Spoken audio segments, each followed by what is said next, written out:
ये खड्डा इतना रहस्यमयी है कि वहाँ की गवर्नमेंट और सीक्रेट एजेंसीज ने इसे हम लोगों से छुपा के रखा हुआ है। अगर आप इसकी लोकेशन भी खोजना चाहोगे फिर भी आपको नहीं मिलेगी, क्योंकि वहाँ की गवर्नमेंट ने इसे मैप में से डिलीट करवा दिया। जितनी इन्फॉर्मेशन मैंने इस वीडियो में दी है बस आज की डेट में उतनी ही उपलब्ध है। यदि आप इस खड्डे के बारे में और जानना चाहते हो तो वीडियो लास्ट तक जरूर देखें।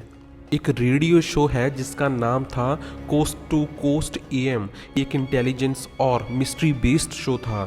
इस शो में पैरानॉर्मल चीज़ों के बारे में बात होती थी। इस शो में बहुत सारे रहस्यों के बारे में बात की जाती थी, पर बहुत सारे केसों में एक केस ऐसा भी था जिसने मिस्ट्री लवर्स को हिला के रख दिया। सबसे ज़्यादा मिस्टीरियस केस यानी एक होल यानी कि खड्डे के बारे में था, जो 1997 में ब्रॉडकास्ट हुआ था। उस शो में एक इंसान आया था जिसका नाम था नील वॉटर्स। उसने रेडियो के होस्ट को एक बहुत ही मिस्टीरियस होल के बारे में बताया जिसका वो मालिक था। मील ने उस होल की कहानी को बताया कि 1980 में इस होल के आसपास के लोग कचरे को इस होल में डाला करते थे। लोगों का ये भी मानना था कि ये होल बॉटमलेस था, यानी कि ऐसा होल जो कभी ख़त्म नहीं होता, क्योंकि यदि आप किसी चीज़ को होल में फेंकोगे तो जब वो होल के बॉटम में हिट करेगी तो आवाज़ आएगी, पर जब भी कोई चीज़ फेंकी जाती थी कोई आवाज़ नहीं आती थी। अगर कोई इस होल की तरफ फेस करके चिल्लाता भी था, जो नॉर्मली इको या आवाज़ का गूंजना आता था नॉर्मल होल से, वो इस होल से बिल्कुल नहीं आता था। फिर 1993 में मिस्टर वॉटर्स और उनकी वाइफ ने इस प्रॉपर्टी को ख़रीद लिया केवल इसकी मिस्ट्री को जानने के लिए। उस टाइम ये इतना पॉपुलर नहीं था। मील और उनकी फैमिली भी इस होल को एक गार्बेज बिन की तरह यूज़ करने लगी। धीरे धीरे वो सोचने लगी, क्या ये होल सच में बॉटमलेस है? क्या इस होल का कोई अंत नहीं है? मिस्टर वॉटर्स ने जो सबसे पहला काम किया, उन्होंने एक फिशिंग रोप को इसके अंदर डाला और डाल के रोप को अनवायर्ड करते गए, और इससे कोई फ़र्क नहीं पड़ता था कि कितना लंबा तार छोड़ देते थे, पर अंत कभी आता ही नहीं था। ऑफिशियली दुनिया का सबसे deepest hole Kola super deep bore hole है एंड उसकी गहराई 12 किलोमीटर है, पर मिस्टर वॉटर्स के हिसाब से वो इसके अंदर लगभग 24 किलोमीटर तक का वायर डालते गए, पर तब भी इसका कोई अंत नहीं दिखा। ये देख के मिस्टर वॉटर्स को लगने लगा और उन्हें यकीन भी हो गया कि ये होल सच में सुपरनैचुरल है। एंड वो भी ये नोटिस करते थे कि उनका कुत्ता इस होल से बहुत ज़्यादा डरता था। कुत्ते नॉर्मली होल से डरते हैं, पर 10 मीटर दूर से ही अगर उस कुत्ते की नज़र इस होल पे पड़ जाती तो वह कपकपाने लगता था। अगर वो धक्के से उसको सामने ले भी जाते थे तो भी वह दौड़कर घर की तरफ वापस चला जाता था। असल में कुत्तों की सेंसेस ज़्यादा तेज होती हैं पैरानॉर्मल चीज़ों को डिटेक्ट करने की। ये सब देखकर मील उस होल के आसपास के रहने वाले गांव और शहर के लोगों से पूछने लगा कि जो प्रॉपर्टी मैंने ली है उसमें एक होल है एंड एक अजीब सी एनर्जी महसूस होती है, क्या आप उसके बारे में कुछ जानते हो? तो लोगों ने बहुत ही डिस्टर्बिंग स्टोरीज बताई। एक इंसान ने तो ये भी कहा कि मेरा कुत्ता मर गया था, मैं उसकी लाश को इसी होल के अंदर डाल आया, पर एक दिन बाद वही कुत्ते के रहस्यमय तरीके से मेरे घर के पास दिखा। उससे जब ये पूछा गया कि तुम्हें कैसे पता कि यह कुत्ता तुम्हारा ही था, तो उसने कहा मैंने जो ए लेटर का बेल्ट जो लगाया था अपने कुत्ते में, वो कुत्ता भी बिल्कुल वही बेल्ट पहने हुआ था और कलर एंड हाव भाव बिल्कुल मेरे कुत्ते की तरह ही था। मैं पूरी तरह से श्योर था कि वो कुत्ता मेरा ही था। जब मेल ने दुनिया को इस रहस्यमयी होल के बारे में बताया, उसके बाद बहुत ही ज़्यादा अजीब घटनाएं होनी शुरू हो गई।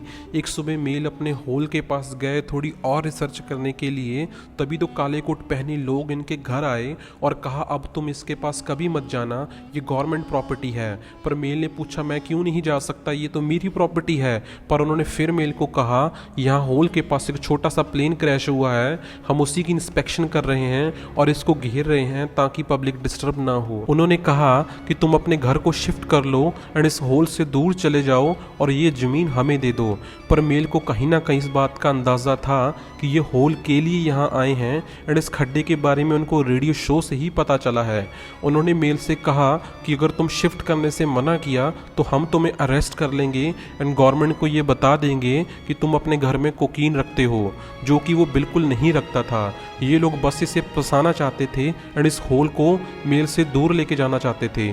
मेल को भी ये बात पता थी कि यहाँ कोई प्लेन नहीं क्रैश हुआ था, अगर होता तो उसको आवाज़ जरूर आती। पर तभी उन काले कोट वाले लोगों ने कहा कि हम तुम्हें $2.5 लाख देंगे, तुम ये जगह ही नहीं बल्कि अमेरिका छोड़कर चले जाओगे। उस टाइम मेल फाइनेंशियली उतना अच्छा नहीं था, इसलिए उसने ये ऑफ़र एक्सेप्ट कर लिया और ऑस्ट्रेलिया चला गया। ऑस्ट्रेलिया में कुछ साल रहने के बाद उसे होम सिकनेस होने लगी। होम सिकनेस कोई बीमारी नहीं है, बस एक टाइप का साइकोलॉजिकल फैक्ट है। हम लोग जहाँ पे सालों से रहते आ रहे हैं वहीं जाने का मन करता है कहीं और शिफ्ट होने के बाद। तो वो कुछ सालों बाद साल 2000 में वापस आ गए अमेरिका में अपनी फैमिली के साथ एंड अपने बच्चों को उन्होंने टैक्सी बुक करके अपार्टमेंट में भेज दिया एंड उनसे कहा कि तुम लोग जाओ, मैं आ रहा हूँ। मेल को असल में अपनी पुरानी होल वाली प्रॉपर्टी देखनी थी, तो वो बस से जाने लगे उस प्रॉपर्टी की तरफ। जब वो बस में ही थे तभी अचानक उन्हें बेहोशी महसूस होने लगी। जब उन्हें होश आया तब पता लगा कि 12 दिन बीत गए एंड 12 दिन तक वो बेहोश ही थे। जब वो हॉस्पिटल में उठे तब उन्हें ये पता लगा कि गवर्नमेंट ने उन्हें एडमिट किया है एंड उन्होंने देखा कि उनके ऊपर बहुत सारे घाव हैं एंड वो भी जले हुए।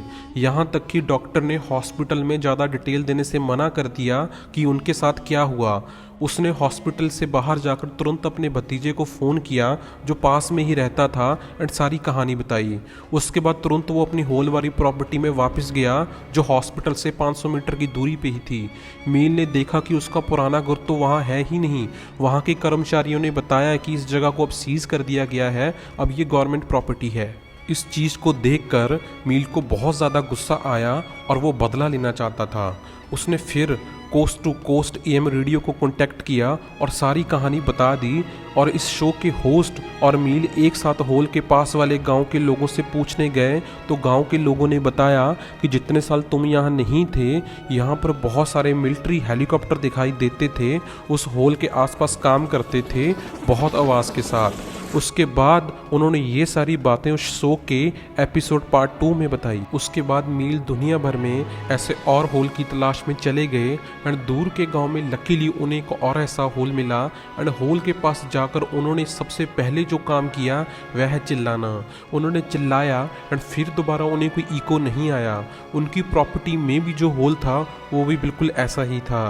पहले वाले में तो गवर्नमेंट इंटरफेयर कर रही थी, पर उस रेडियो का होस्ट एंड मील दोनों मिलकर इस होल में जो चाहें वो एक्सपेरिमेंट करने के लिए फ्री थे, क्योंकि इस दूसरे होल के बारे में दुनिया नहीं जानती थी। इसलिए उन्होंने एक्सपेरिमेंट करना चालू कर दिया एंड रिजल्ट भी बहुत ज़्यादा गजब थे। एक लंबे वायर की मदद से उन्होंने एक बकरी को इसके अंदर भेजा और फिर वापस भी लाया, पर जैसे ही बकरी ऊपर आई तो वो अजीब अजीब आवाज़ें निकालने लगी और कुछ देर बाद ही उसकी मौत हो गई। बाद में उन्होंने बकरी के बॉडी पार्ट्स की जांच की और उनको पता लगा कि बकरी अजीब तरीके से अंदर से पकी हुई थी। मतलब उसके शरीर के अंदर का पार्ट काला हो गया था, जल गया था। पर यह कैसे संभव हो सकता है कि ऊपर से कुछ ना हुआ पर अंदर से सब जला हुआ। ये बहुत ही डिस्टर्बिंग और रहस्यमय था, ये बहुत अजीब था। इसके बाद जो हुआ वो समझ से परे था। उस बकरी के एक एरिया में 2 मांस हिल रहे थे। जब उसे बाहर निकाला गया उन्होंने तब ये 2 क्रिएचर्स देखे, 2 ऐसे एलियंस क्रिएचर जिस टाइप का आपने मैन इन ब्लैक मूवी में देखा होगा।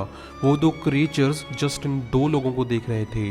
वो 2 छोटे छोटे क्रिएचर्स केवल इन 2 लोगों को देख रहे थे, बट कुछ नहीं कर रहे थे, सिर्फ देख रहे थे। पर उस टाइम डर के मारे उन्होंने तुरंत इसको वापस होल में फेंक दिया। उन क्रिएचर्स के बारे में जब लोगों से पूछा गया तो उन्होंने ये कहा कि एलियन क्रिएचर्स उन्हें होल के पास चीखते रहते हैं और लोगों के हिसाब से ये क्रिएचर लोगों के साथ कम्युनिकेट करने की कोशिश करते रहते हैं। उन्होंने और कई एक्सपेरिमेंट किए। वो जब एक बाल्टी में पानी रख कर नीचे भेजते थे तो ऊपर वापस आने के बाद एक बर्फ़ के फॉर्म में आता था। सबसे दिमाग हिला देने वाली बात ये थी कि बर्फ़ ठंडा नहीं बल्कि गर्म होता था। क्या आप ये कल्पना कर सकते हो कि एक बर्फ़ को छू रहे हो लेकिन वो गर्म महसूस हो रही हो? बकरी के अंदर का पार्ट जल जाना और रहस्यमय तरीके से ऊपर का पार्ट बच जाना, पानी का बर्फ़ में बदल जाना, वो भी आसमान्य बर्फ़ जो कि गर्म हो। क्या हो रहा है इस होल के अंदर? लोकल लोगों ने तो ये भी नोटिस किया कि रात के समय कभी कभी इस होल से ब्लू लाइट नज़र आती है जो कि डायरेक्टली आसमान के पर्टिकुलर तारे को पॉइंट करती है। क्या इस होल का एलियंस के साथ कोई कनेक्शन है? इन दोनों होल्स को आज की डेट में गवर्नमेंट गवर्नमेंट और सीक्रेट एजेंसी छुपा के रखना चाहती है और इसकी एग्जैक्ट लोकेशन मैप पर से एंड रियल लाइफ में से रिमूव कर दी गई है। इस घटना के बाद दुनिया भर में मील जैसे लोग ये दावा करते आए हैं कि मील्स होल की तरह दुनिया भर में कई ऐसे होल्स हैं जो कि सुपर नेचुरल हैं एंड जिनका कनेक्शन किसी दूसरी दुनिया से है। थ्योरीज के हिसाब से मील्स होल आज से नहीं बल्कि एशियंट पीरियड से एग्जिस्ट करता आ रहा है। शायद एशियंट एलियंस ने ही इसे बनाया होगा, लेकिन जब तक हमें ये नहीं पता चल जाता कि इन सब चीज़ों के पीछे किसका हाथ है, तब तक ये कि रहस्य ही बना रहेगा। आप इन चीज़ों के बारे में क्या सोचते हो नीचे कमेंट करके ज़रूर बताएं and please subscribe our channel.